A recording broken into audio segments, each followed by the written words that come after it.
they're doing all kinds of stuff right now. Yeah. That's really great. And so it's hit the top of the hour, and so this is our signature come on, and I go, we're live! So everybody, we're live. I was just talking with Dr. Craig Bryan, who is so cool, was telling me a little bit about how the National Center for Veteran Studies, the NCVS, is working with their university to have a social media presence and talking about all of that. So we have folks sort of arriving. Mr. Tony Wood is down below. I think I'll put myself up and scream. Mr. Tony Wood is down below.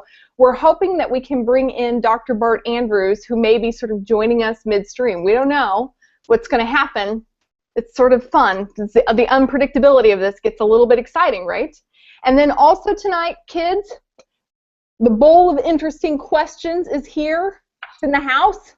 And we've warned Dr. Bryan. He doesn't know what it's going to ask. He doesn't know how appropriate I'm going to be, but I bet he has a guess.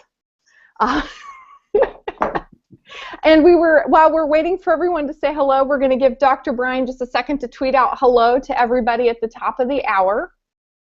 And while we're doing that, this has been such an exciting week. We had Veterans Day this week, and I've got to go to so many wonderful celebrations. And I know we've been a little veteran-centric, but it is very important for us to do that because the Department of Defense and the VA and several other veteran-centric organizations have social media presences, and they also actively work on suicide prevention in a way that very few people do. And so they do neat work, and they're here. And Dr. Bryan is here with us. He's an SPSM alum. Many of you remember he did his first, you did a Twitter chat with us like right before Mayo, right? Right, that's right. So you joined us like as a Twitter virgin, and a year later you came back for more. Why would you do that? I had to actually create the Twitter handle for that first chat. I didn't have one yet. So you've actually used Twitter some, we've seen, and I also know that the NCVS has used some. So tell us a little bit about like some of your exploits on social media in the last year. Yeah, so we have, we've actually been working, as you mentioned, with an undergraduate class at the University of Utah who has kind of taken us on as a client, and they're helping us out with social media outreach, public relations, etc. They're going to redesign our website and update our Facebook page. What we've really tried to do over the past year is use Facebook in particular and Twitter to disseminate information about the research that we're in, try to communicate research findings to the public in ways that we hope are fairly easy to understand so that it's not a bunch of scientific gobbledygook. And we're hoping that we can use social media in the future as a method of even helping out individuals in crisis and potentially even delivering interventions. And that's you can't say that. People get very anxious if you say that you might use Twitter to help people. Yes, I know. It's a shocking idea, but we're hoping that, and for those of us who are active on social media, the reality is that this is how a lot of people communicate with each other. And as we're learning in some of our work with social media, people communicate their feelings and their thoughts online that they maybe wouldn't feel as comfortable discussing or disclosing face to face. And one of the areas that we're really working on right now is how can we use that tendency to the benefit of many, many people who otherwise would be unknown to healthcare professionals. Now, you do realize that in the last couple of weeks there's been a big controversy about that. Do you know much about Samaritan's Radar? Yes, I do. Yeah, we've heard, and those of us who are working on social media related technologies to help out suicidal individuals have been watching it very closely. And one area that me and our colleagues have been working on, our collaborators, we've been very, very insistent from the start that people need to choose to be a part of these types of programs and these projects and research studies so that they really do know what's happening, what's being tracked, and what's happening to their data so that they really can provide informed consent. So one of the things that people said was that, I mean, this was an app you sort of signed up for. I mean, that's good. As people are sort of saying hello, and I'm going to let you in on that. But this was an app you signed up for, and then it would alert you when your friends, like if I'm following people, anyone that I follow is putting a potential cry for help, and then I would look at the flags and say, oh no, they were being facetious, you know, that's a false alarm versus that's something to pay attention to. Am I on? Yeah, Bart! Oh my God, Bart's on too! You're live. See ya. We'll make some introductions here in just a second. We're discussing. Thanks, Tony. And so then we had, like, even like SourceFed was covering that. So I was seeing in a lot of the, you know, mainstream news, like people were anxious about their privacy. They're like, that no, if they tweet that, that's not meant for me to get an alert. But I mean, right. You are following them. And there's been a lot of conversation among the SPSN community, sort of off Twitter, which is, are people who give a cry for help on Twitter going to be any more upset if it's heard and responded to than if they gave a cry for help in real life and someone heard and responded to that? Is that even really a different thing? Right, yeah, I think so. And that's, you know, a lot of the similar questions that we've been asked when we've been talking about our projects are very much related to kind of this Big Brother-esque nature, especially when you start talking about like artificial intelligence, natural language processing, big data approaches to algorithmic, you know, mathematical junk. And what we have really kind of used as the example is, you know, in many ways, people posting on Twitter or Facebook, sort of a equivalent to, you know, when I was in college, you know, what, 15, 20 years ago, and we all had these whiteboards that we would stick on our dorm rooms, and we would write notes to each other to communicate as we were walking through the dorms. Well, it was out in public. This is before text messaging, right? I think you just right, exactly. It was posting on a different type of wall. And if we were to do a research study in a dorm at that time, just walk down the hallway and take notes on what people had written on their whiteboards, most people wouldn't say, oh, that's Big Brother-esque, you know, it's a public behavior. And so what we found is when we kind of use that analogy, people really kind of see, okay, now I kind of understand what you're doing. And again, what we have really focused on is the individual has to consent to their account being monitored, and then they get to choose what happens if, you know, so if I send something in the system flags one of my posts, I actually get to choose what the response is at that point, so it's completely within my control, and I don't feel like I've, you know, kind of been, you know, undermined by somebody else's perspective. Right, exactly. Yeah. So control and autonomy is something that we've been very, very careful, which aligns with a lot of what we understand with what works in treating and helping individuals who are suicidal, you know, really respecting their autonomy and their ability to make their own decisions. Very well put. I'm going to do just a quick redirection as we're all getting settled in here. I'm going to introduce Bart, and then we have a ton of people already on the chat. I want to give them a shout out because people are telling you what fans they are. They're really excited to see you. We even have a high school senior who wants to go into psychology and become a researcher, and he's sort of here to check this out. So everybody, I am super excited that Dr. Bart Andrews is with us. I'm going to put you on, Bart. Hey, what's going on? Can you hear me? Yeah. So you figured out the technology to get here, and I know that was no small thing. Hey, yeah, you left out some steps. You left out the whole Google Space, Google Plus, Google. It was Google something, but you left out a step. Tony helped me. Tony's Google Hangouts. Yeah, Google Hangouts. Thank you, Tony. And see how supportive and validating Tony is, and every step of the way he was there for me and guided me through it, and April was just kind of cold and just figure it out on your own. Right? Oh, Tony the validator. Yeah, I have to say, for all you folks who sort of tune in, like when I speak, I regularly, people assume that I'm good at this.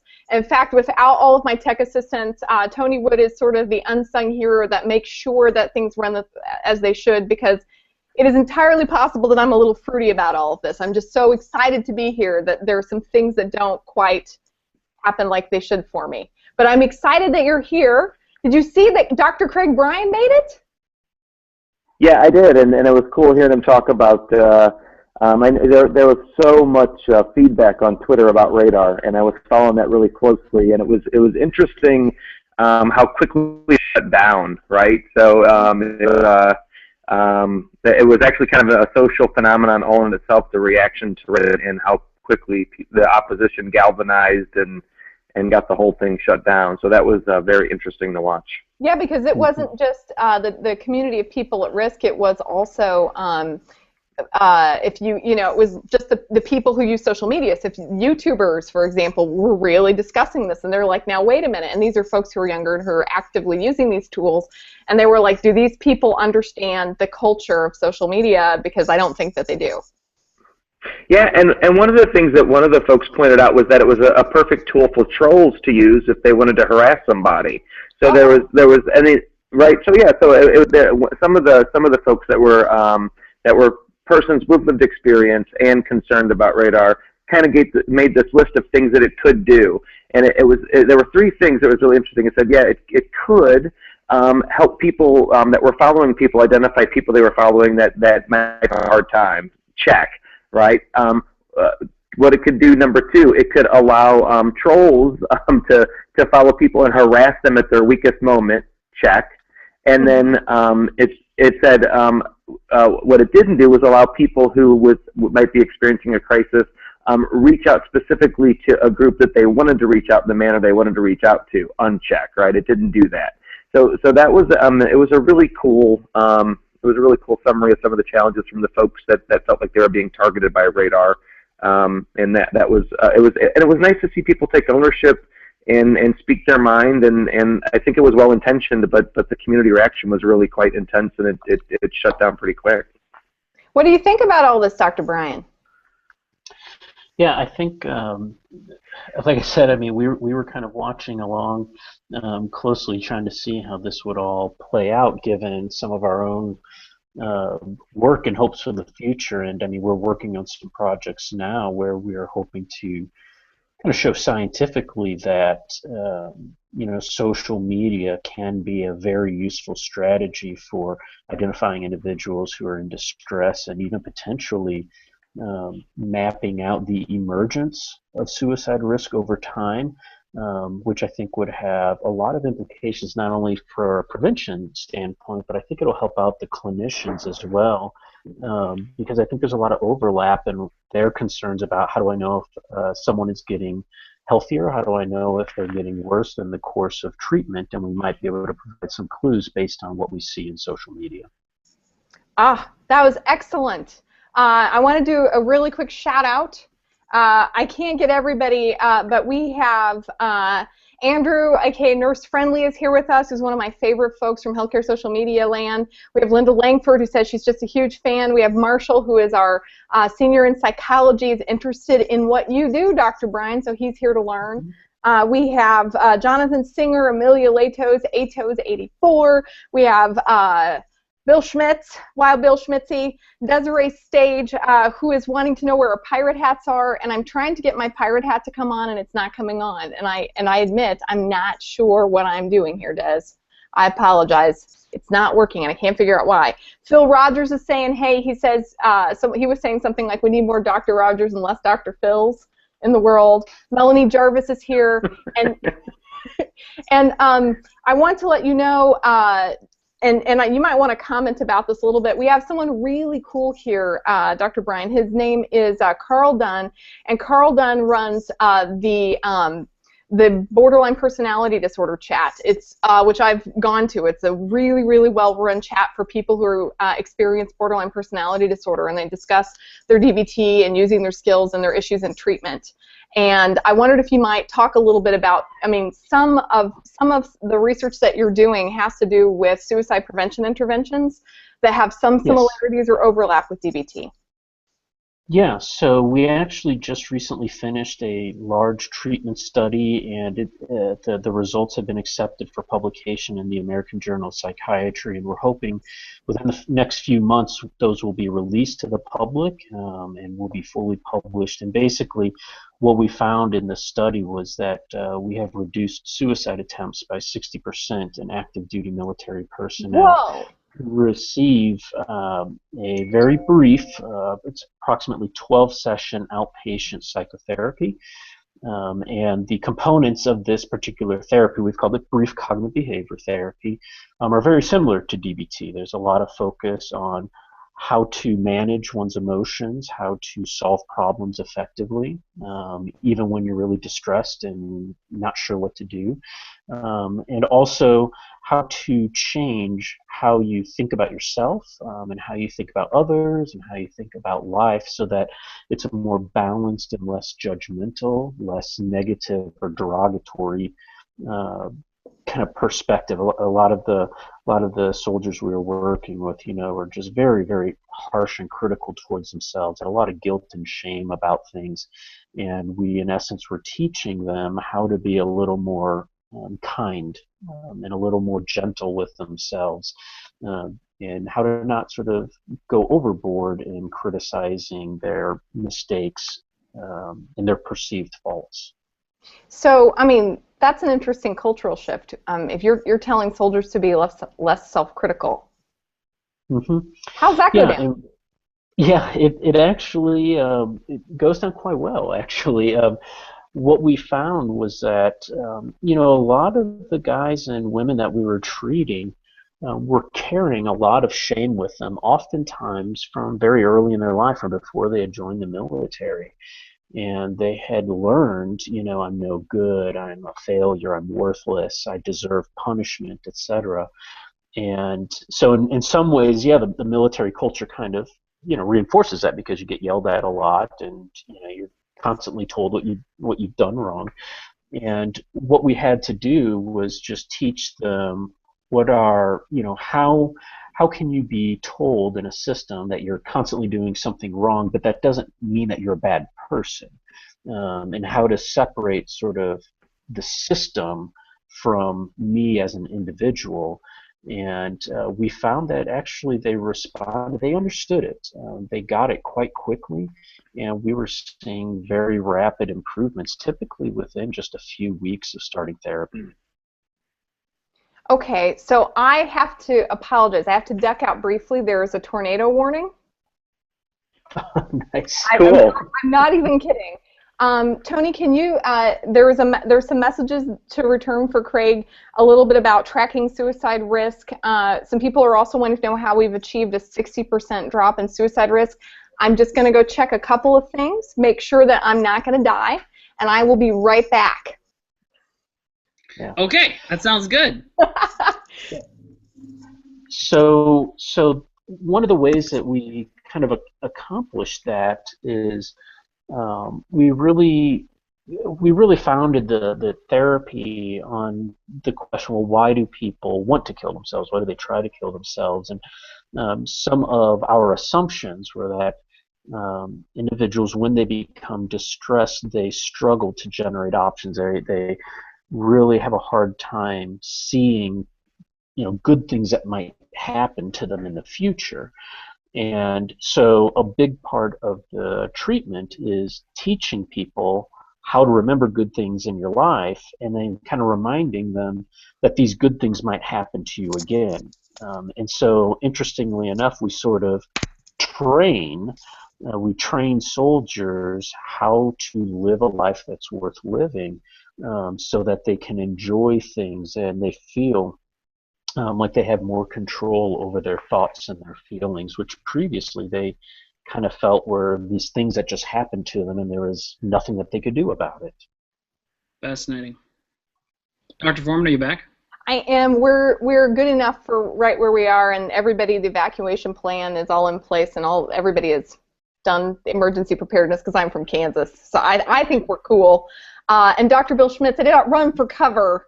I have children. I secured the evacuation plan, and I feel like we need to make that clear. The bold, interesting questions is letting me know, speaking of which, this is a natural break. We have a couple of questions here that the bowl has specifically requested that we put in here. Oh no. I got to save this one because Hollis Easter is with us, and I think that's for him. So And that does not portend good things if you respond that way. uh, yeah, it was a little special. It was a special question. We're good. That was the final all clear on the tornado warning. What was the coolest thing that you did in junior high that you might now reconsider? Oh my gosh. I don't, man, I have to remember all the way back to junior high. We So do try to was a blank question, so out. the coolest thing I did in junior high that I might now reconsider? Yeah, probably the hairstyle for sure. As I recall in junior high, at that time, that whole notion of the side spike was quite popular. And I'm fairly certain that in retrospect, that was a fashion trend that was probably something we could have done without here in the States. How about you, Dr. Bart? The coolest thing I did in junior high. Yeah. I never did anything cool in junior high. I'm pretty sure that wait. Oh, the coolest thing I ever did was, okay, I did do something pretty cool in junior high. I was in a wrestling match, and I was part of the wrestling team, and I lost, and I felt that I was treated unfairly, and I screamed out a bunch of extremely harsh obscenities in front of my mom and the entire gym, and was escorted out of the building. So that was probably the coolest. Is that cool? I'm not sure. Maybe I've confused the Well, question. coolest is in quotes. You know, it's sort of a matter of perspective. You know, 12-year-old you is like, I am awesome, and you know, we're going to be gentle. 30-something-year-old you, let's all have that moment. I'm using Google Effects to mask the wrinkles. 30-something-year-old you is like, I still think it was pretty cool. I had a Lisa Frank unicorn trapper keeper that I was really proud of. I had the Lisa Frank unicorn trapper keeper mall bangs, and I pegged my jeans, and I thought I was it. Let me tell you, I was pretty proud. Nice. Nice. Those were pretty exciting at the time. I remember having a trapper keeper myself. Do you remember like when you got the new one at the beginning of the school year, and you were like you're picking it out, right? Mm-hmm. And you could sort of personalize them in all sorts of ways on the inside. Oh yeah, absolutely. So we've got our next question that's coming up, and Phil Rogers and everyone is like ready.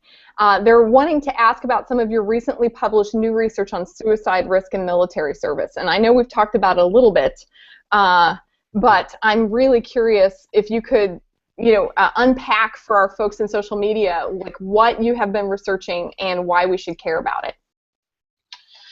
Yeah, so of course, one big area is the treatment studies, which I've already kind of highlighted. Another area that we've been focused on is improving assessment and detection. And so we have recently been focusing a lot on what we call the term the suicidal belief system. And so these are things that suicidal individuals often believe about themselves or others.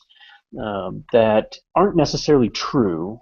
They're oftentimes kind of distortions of self-image, but the individual acts as if they were true. And so you typically will see suicidal individuals say things like, you know, I don't deserve to live. I'm incapable of tolerating this pain.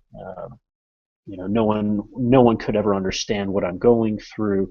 I'm completely unworthy of love, and so on. And we've been really focusing on this a lot within the military. And our preliminary research last year suggested that we can actually predict suicide attempts, future suicide attempts in military personnel by assessing these beliefs, interestingly enough, without ever asking about suicidal thoughts. And our research suggests that we can improve the accuracy of prediction beyond suicidal thoughts.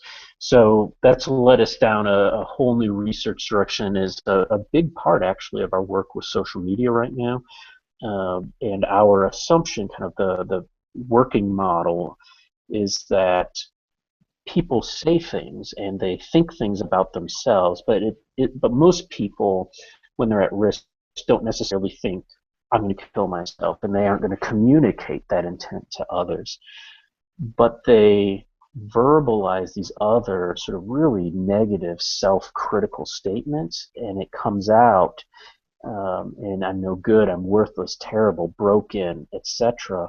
And we can actually, now we're trying to quantify or trying to measure what I call the coded language of suicide, to see if we can, in essence, identify service members who are at risk but don't know they're at risk, or service members who are at risk but are unwilling or motivated to conceal that risk and not share that with others. So that's kind of another line of research, and another big area, kind of another technology approach is we've been doing a lot of newer research with voice frequency analysis. And so we have been deconstructing clinical interventions within our studies of, a doctor with a patient, and we record those sessions partly so we can make sure the doctors are doing things correctly.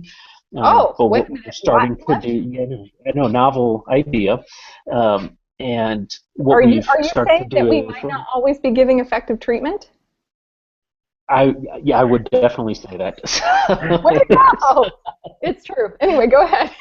Yeah, and so what we're doing there is kind of analyzing those tapes, and we're starting to map out the process of a crisis intervention. And so one of the interesting things that we're looking at is your voice pitch is a pretty good indicator of how emotionally distressed you are. And so we are kind of mapping out those trajectories of voice pitch over the course of, the ups and downs during a crisis intervention. And we can map out the patient and the doctor. And what we're starting to find is that there are certain patterns where if they sort of move together in time, they kind of match each other versus move away from each other. Those are actually associated with different outcomes, and we'll be actually presenting our first data at a conference this coming week in Philadelphia, where we're actually now starting to show this objective feedback, and the implications of which is we might be able to eventually translate into this an objective training tool, where you could have clinicians interacting with patients, you're recording them, and it's almost like biofeedback. They can see if they're calming the patient down, or they can see if they're inadvertently making things worse. And so we're hoping that will significantly, I know, it very, very hardly ever happens. And so we're hoping to make it happen even less than that by giving direct feedback to clinicians and letting them see what they're actually doing in real time. So, one of the things that you're telling me is that you're going to be using technology to, in some ways, provide a way for therapists to know what we're doing. Right now, the current model of therapy is you know that you're suicidal, and I just have to ask the question exactly right for you to tell me, and I've got to wait for you to come to me and tell me before I can really do anything.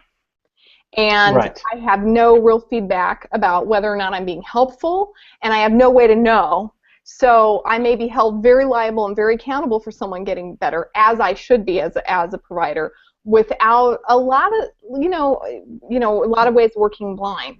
And you're telling me there are people at risk who don't know it and won't be able to tell me, and I may not know it. Right, exactly. If you think about right now, sort of our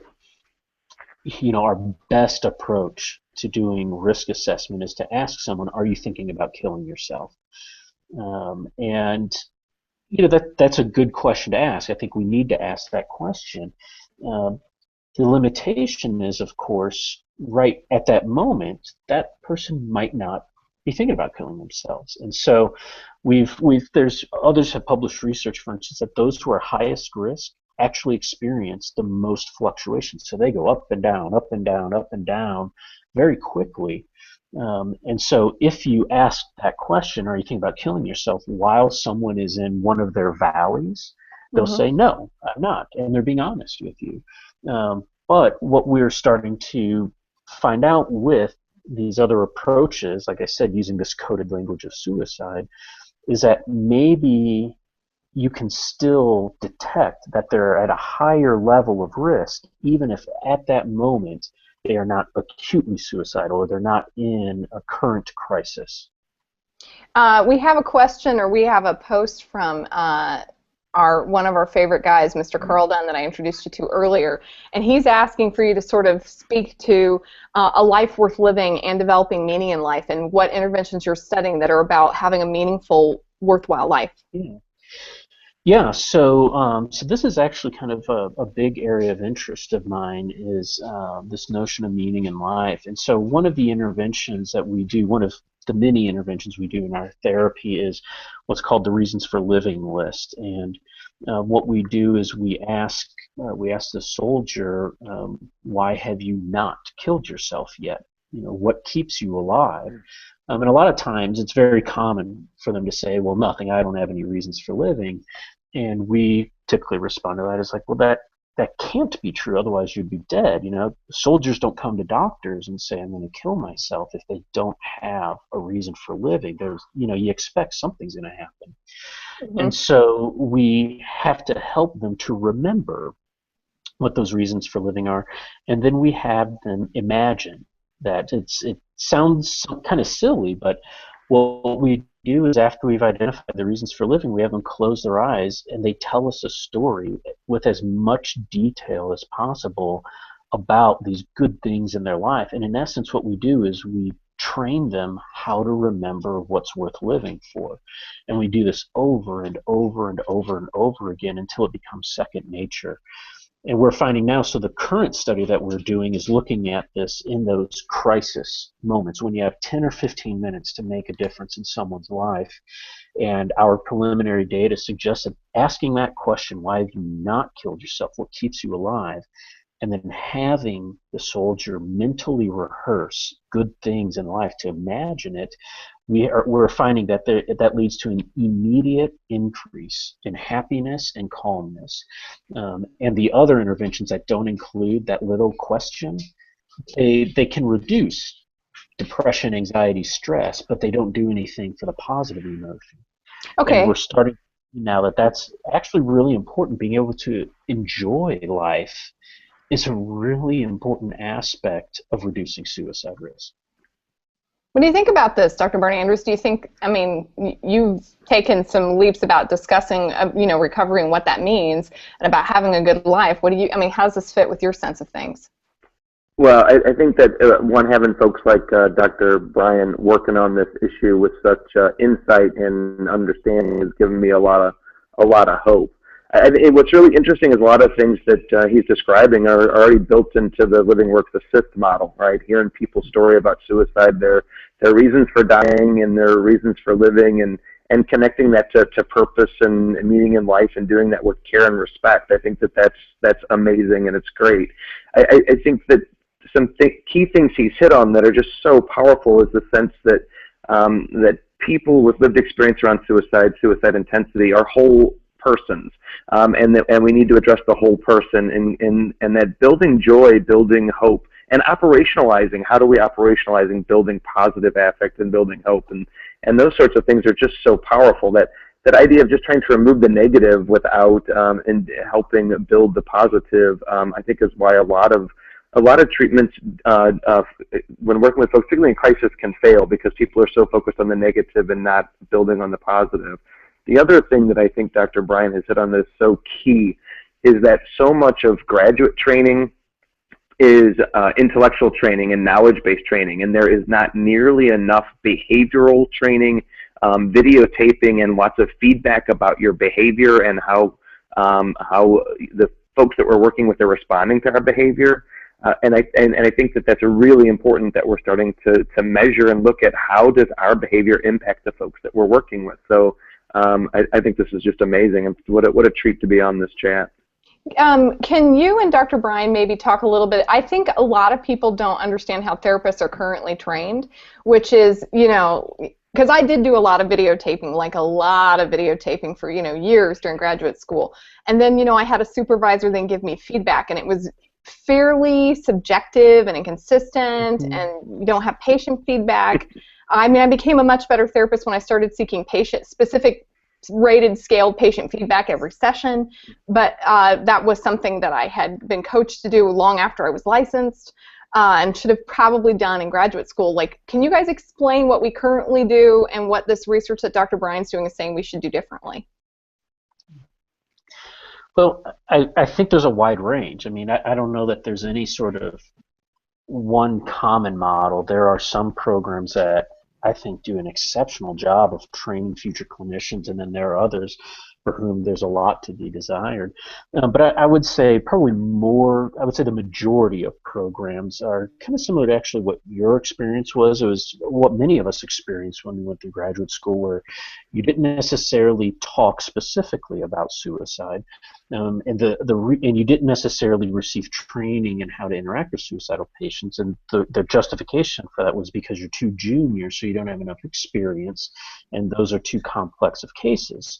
And so then it's not until much later where you're during internship or postdoc, or you're out on your own actually seeing patients, and now there's no one there helping you out, and there's no one to consult with. And it's amazing how many mental health professionals I've met over the past several years doing training workshops who in essence went through years of training, professional training, never were allowed to touch a suicidal patient. As soon as they passed their exam and got licensed, it was sort of like you're on your own and you're just expected to know what they to do. And it was trial and error, and many of them were coming to workshops because they're like, clearly what I'm doing isn't working, but I never actually learned what else to do. And I think that's an absolute travesty when you consider that suicide is the fatal outcome for psychological injury and psychiatric injuries. I mean, this is how our patients die.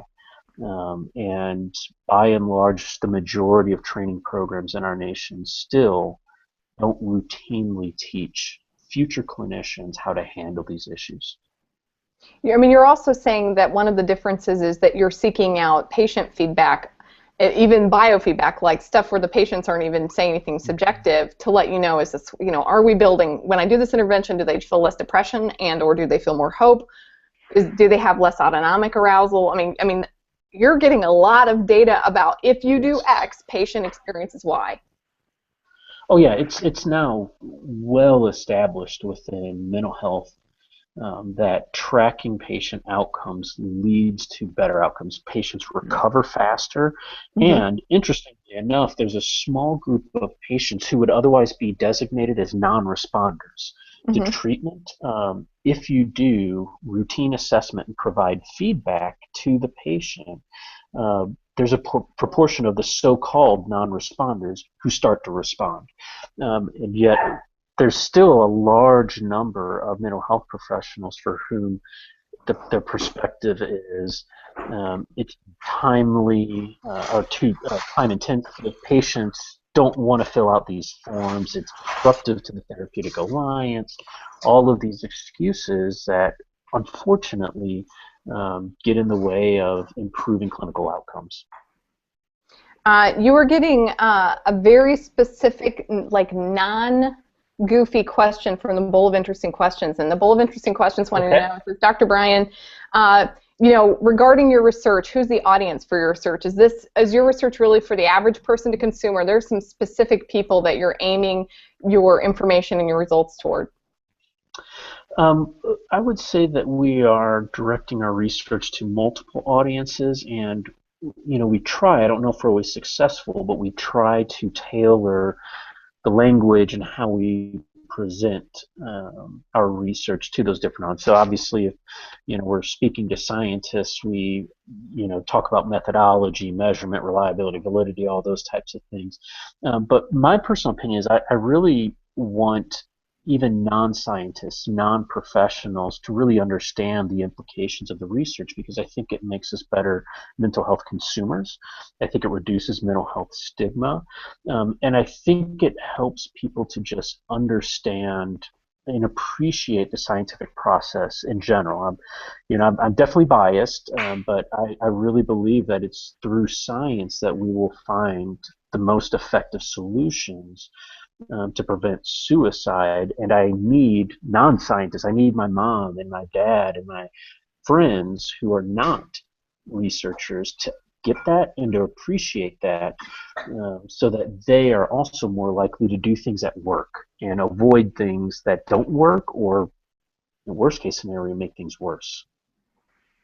Okay, Dr. Andrews, you know, you had this experience going to school and becoming a scientist, you know, much like me, and I came sort of from an interesting background where I didn't anticipate I was going to do this at all. After you get graduate training and you become a scientist and you know, you've done these research projects, what do you think, how does that change the way that you consume information about psychotherapy and the clinical work that you do? Well, I think that it impacts us in a lot of different ways. And I think folks fall into two camps. There's those that get trained and learn the research and then quickly go about working and don't stay up to date. And I think that's really unfortunate. I think that you have to be a good clinician and a good provider of services, you've got to be a lifelong learner. That means you've got to constantly be reading and staying up to date on what's going on and being exposed to the research. And that's why it's so important, the things that Dr. Bryan is doing and other researchers like Dr. Bryan, because we've constantly got to keep learning more and using science, because we need to know what really works and what doesn't. And I think, you know, one of the most interesting things, and I got to see Miller speak recently, and he talked about how one of the most fascinating things about all this research we've done on different clinical approaches, and he said, and then they do research with providers and say, what effect size, what level of a difference would you like to see that it would be worthwhile for you to learn a new approach, right? Mm-hmm. And people, clinicians want to see a 50% improvement rate. So if I switch from therapy X to therapy Y because the research says this is an evidence-based practice, I want to see a good 50%, 40, 50% bump in improvement. And we don't see that with evidence-based practices, right? In fact, when you compare an evidence-based practice to a treatment as usual, if you get a 10%, people are thrilled and it's significant, right?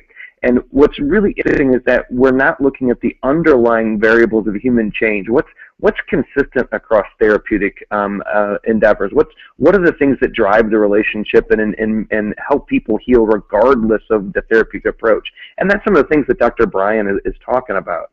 So I think that my feedback on this is research in particular and how we develop relationship skills and use relationship to heal. How do we improve those? And I think that one of the things that's, and watching the Twitter feed on this, one thing that I want to be careful about is as we, and I'm critical of the mental health profession, I'm highly critical, and I'm also a provider and I'm a person with lived suicide experience. So we've got to balance. I would much prefer that someone go and get help than not get help. And so there's wonderful therapists out there, and the majority of therapists out there are doing a really good job, and it helps people to go and talk to somebody. But we need to do, using the DBT principle, we're doing the best we can, but we need to do a hell of a lot better, and particularly around suicide. I think the fact that suicide assessment and intervention is not a required class, and I'm not sure that it's in any graduate program that's required classes. And what's really interesting, academicians tend to be really soft pedal this issue, and when I was at AAS, I was pretty vocal about it. And I guess I'm, ruling myself out of any adjunct teaching positions. But I think our higher institutions should be ashamed of themselves, to be quite honest, that this has been going on as long as it has, and that we've left this huge issue, and we've used things like, well, people aren't experienced enough to learn about suicide or work with persons at risk of suicide. Guess what? If you're in a practicum setting or in any setting where you're touching people, you are working with people with suicide experience. So I think that I think that we as a group need to be very vocal and call our higher learning institutions out about this, I think, very neglectful and somewhat short-sighted approach to suicide and suicide intervention. And they've got to have more emphasis on relationship building. The most important skill that a therapist learns is about how do you connect with another person, how do you learn from another person, how do they learn from you. One of the coolest experiences I had in graduate school was when I was on a family team and we did reflecting teams. And reflecting teams were so powerful. And it really reduced the power differential between the folks receiving the service and the folks providing the service. And they would get to watch us discuss what we were observing, and they could then discuss what they heard. And that level of openness that was so powerful. And they're actually doing stuff like that. And I want to say it's in Finland with open dialogue therapy. And they're having these amazing results where the focus is primarily on relationship development, openness, letting the person drive the therapeutic approach, not as much emphasis on medicine, 2 therapists involved with every session. That's the sort of thing that we need to start moving towards. So I believe that Dr. Andrews just called out all academic institutions. Dr. Bryan, would you like to respond? I'm a very sharp critic as well. And I think, my perspective is that if we're going to change the mental health care system and improve quality of care, and, really implement treatments that work better, it's going to happen at the graduate schools. And you have to train clinicians from the start on what works best and why. Because it's much harder later on after you've been taught one thing, you've been doing it for a long time. It's harder to go back and change your habits, right? Mm-hmm. And so I really think that sort of change in the system it's going to require change in graduate education and medical education. Yeah, and some of the change that I'm hearing that you guys mentioned is, we talk about how, understanding relationships and relationship outcomes, and then you've been talking about this research. We're really looking at outcome tracking with what makes a symptom get, more intense, what makes a positive or protective factor become, immediately accessible. And then Dr. Andrews is talking about Miller's work, the super shrink stuff about monitoring relationship. We have Dr. Singer, another academician, saying, he started using session rating scales, and that I think there are a lot of us. I know that my effectiveness as a clinician, the minute that I started intentionally tracking outcomes session to session, if someone had told me that it was magic, I would have started doing it earlier. And I'm wondering, in terms of suicide prevention, if therapists were to, and the clinicians, especially the ones who do watch this or who talk with the folks who watch this, were to start tracking something, what would you recommend we start paying attention to and tracking in terms of our outcomes with our patients who are at risk of suicide?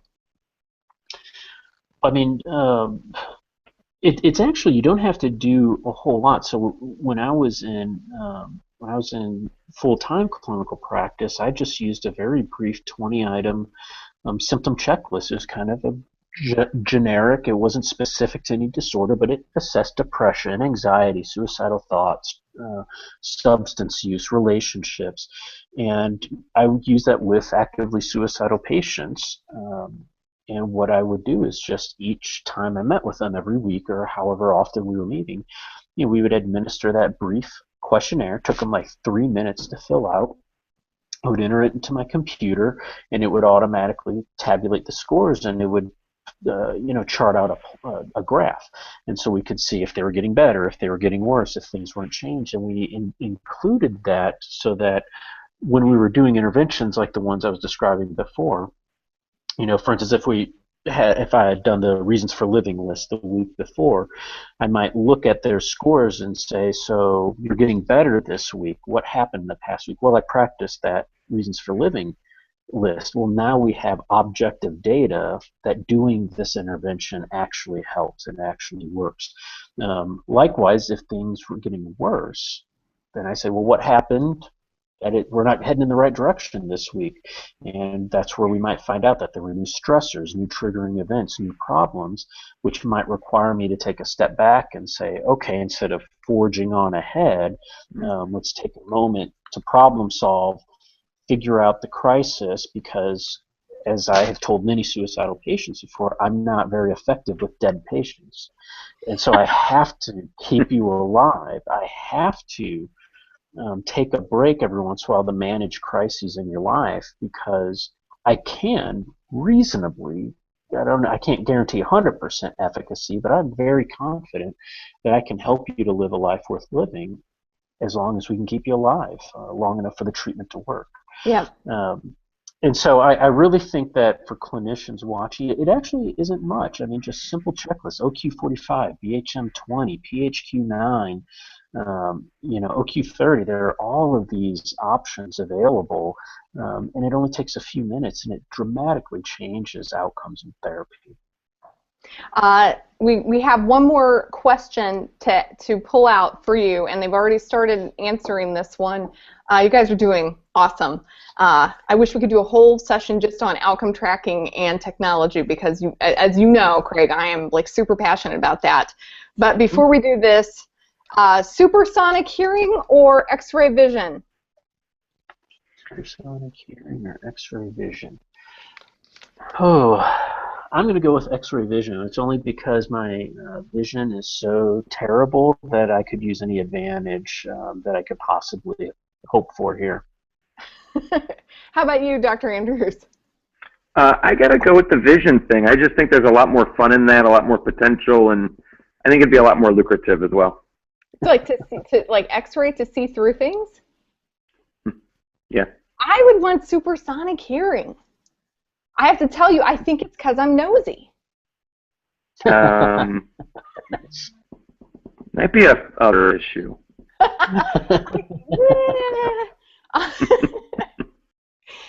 So we're hitting those last few minutes before we get to final thoughts, and one of the wrap-up questions that we have is we wanted to ask while we had you with us, and I mean the truth is that Dr. Bryan, your schedule is insane. Like I have been tracking it just a little bit on the onlines, and I feel for you, man. But so while I've got you for the next few minutes, I would love for you to talk about what you think the future is in terms of social media, technology, and suicide prevention. What do you think is coming? Yeah, so I think the short term, we're working on it now, is identification of risk, and so we've already demonstrated via some pilot projects using electronic medical records that you can actually differentiate between patients who are going to die by suicide from those who are not, just based on what their doctors are documenting in the medical record. And incidentally, pilot work by Chris Poulin has shown that agitation is the single word that doctors write that best differentiates those who are going to die by suicide from those who are not.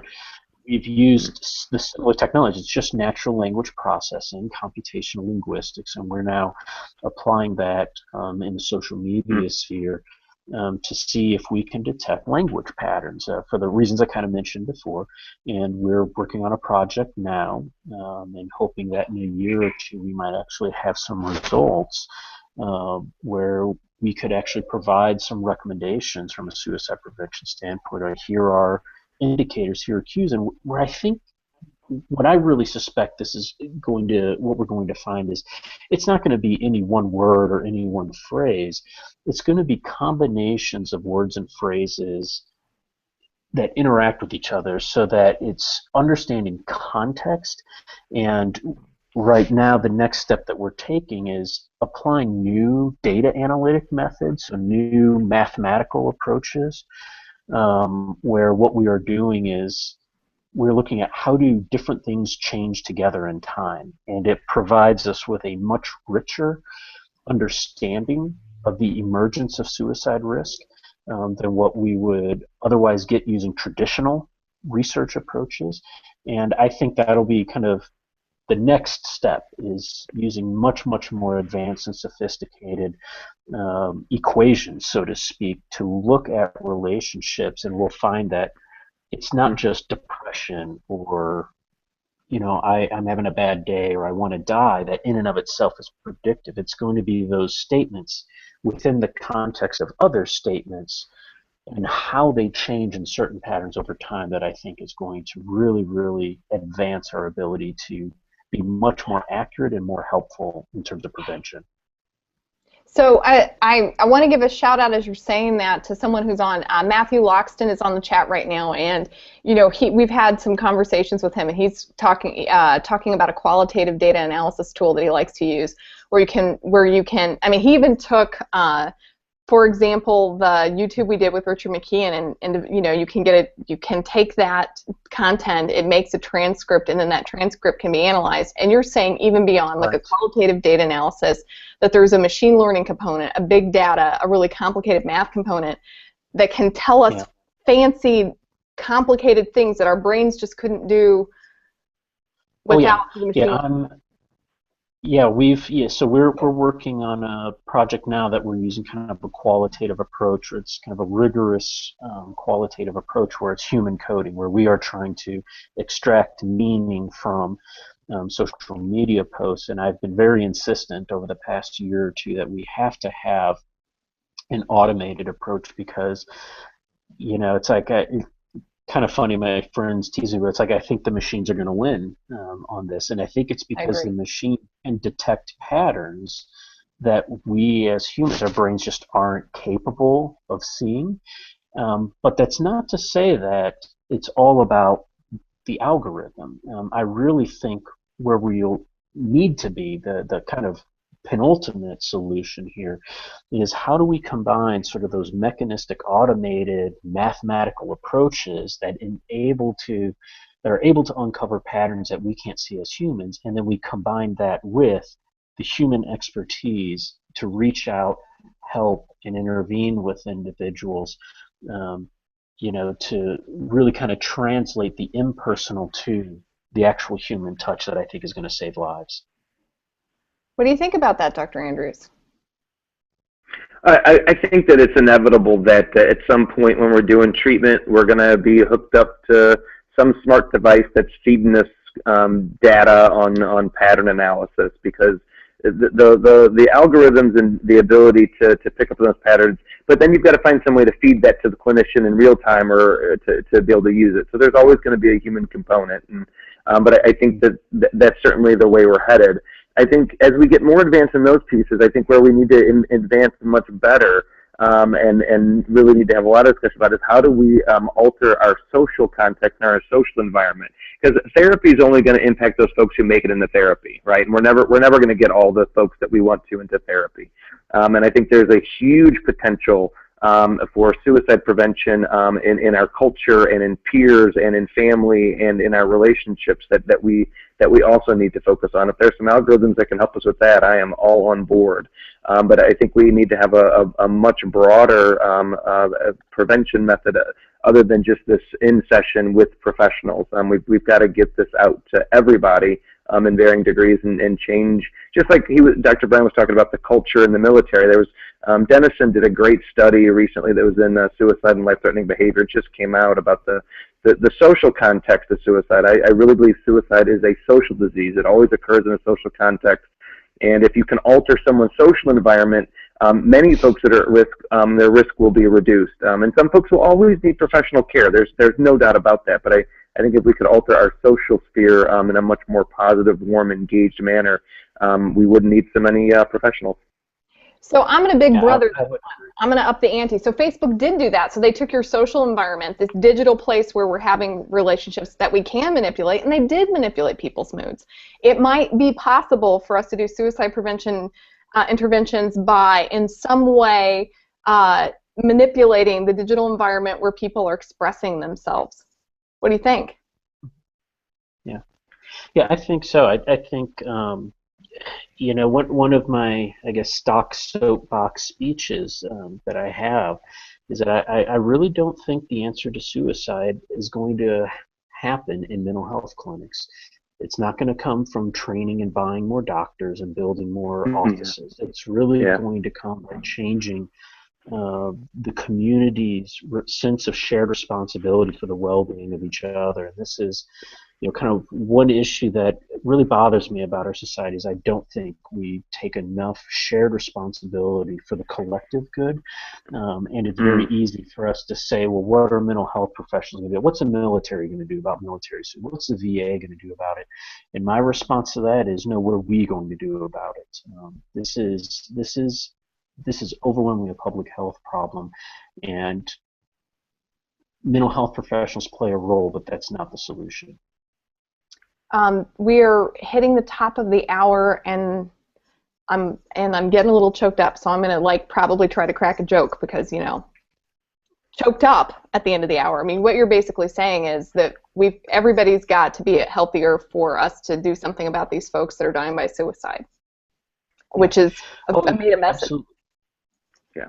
Well, and it's a personal. This is a very personal issue for me, and I know for many others, who are joining us today. I mean, some of us are losing friends and family members These are psychological injuries, and psychological injuries can be fatal. And it bothers me that in our nation we don't accept that and we don't take responsibility together.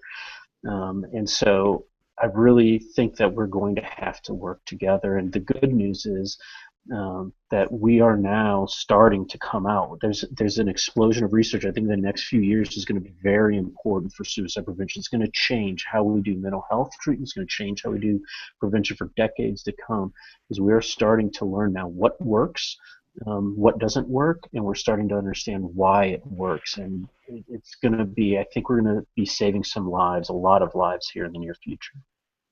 That was very, very well put. We are super grateful that you were with us here today, Dr. Bryan, and we are also really, really grateful for the support with Dr. Andrews.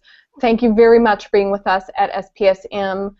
Next week, folks, sadly, Dr. Bryan probably won't be with us, but if you beg, Dr. Bart Andrews might make a return. I'm going to be we're going to be tweeting in. Hopefully we'll have just gotten back from the Carter Symposium, and so we're going to be talking about some of the themes on the future of social media, mental health, and mental health policy that we're going to be discussing there. Also, for some of you who have been on the SPSM journey, Karis is going to be there, Karis Myrick, so she's going to be there talking about social media as well, so I'm going to see if I can get her involved in all of that. Thank you so much for being with us. I know that it's a tiring week, so I am deeply appreciative at the end of Veterans Day week that you chose to be with us, and thank you for coming. Thank you for having me. Appreciate it. And thank you, Dr. Bart. Thank you. That was awesome. Thank you, Dr. Bryan. That was so cool. Bye, guys. Everybody have a good evening. Bye-bye.